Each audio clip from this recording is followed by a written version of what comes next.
This is the Learnit Lounge, a podcast brought to you by Learnit. In each episode, I sit down with HR and L&D leaders to explore how learning programs have sparked real change, unlocked growth, built trust, and transformed the way that teams work. Hosted by me, Dr. Mickey Fitch-Collins, a facilitator and learning designer at Learnit, this podcast brings you the stories behind successful learning strategies, direct from the people driving them. Learnit is a live learning platform that's helped over 2 million professionals thrive inside some of the world's most respected companies.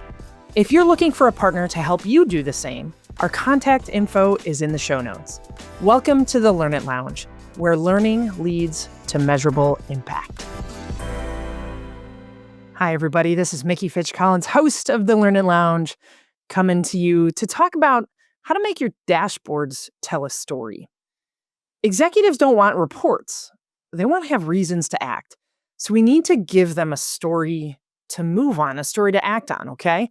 Learning and development has long leaned on metrics like those Kirkpatrick levels, net promoter scores, completion rates, all of this sort of stuff, communicating that as value.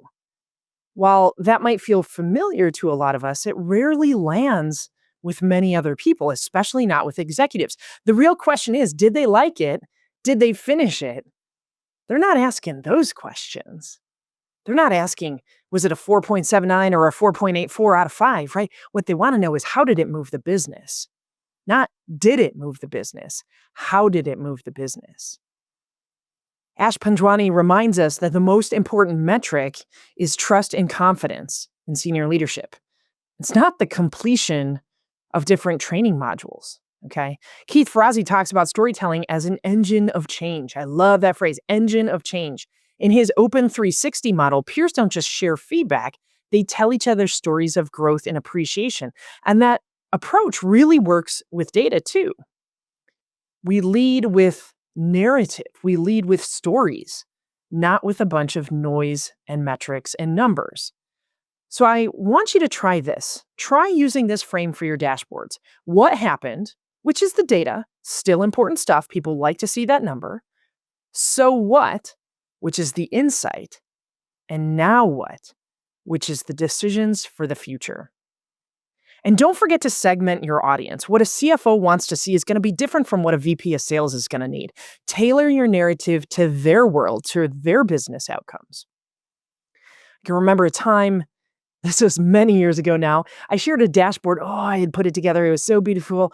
15 different metrics across lots of different programs. It was super detailed, colorful, charts, graphs, all this sort. Utterly useless to anybody but me.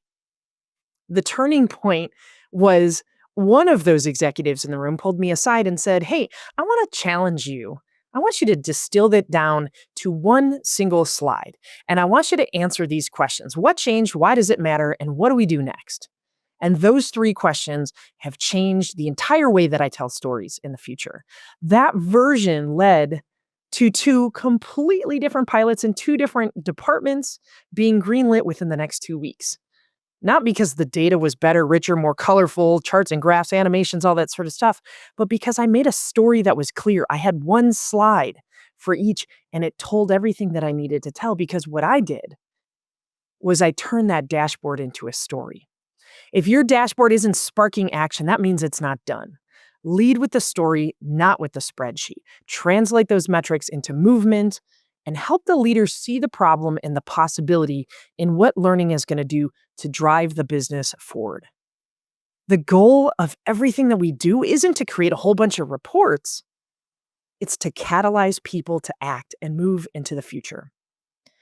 If you're ready to tell better stories, if you want to hear better stories, make sure that you subscribe to the Learnit Lounge, share this out with 3 different friends, and make sure that you create a post on LinkedIn, share this out with your networks, so I can talk with you next time around other topics that are going to help you get better at what you do.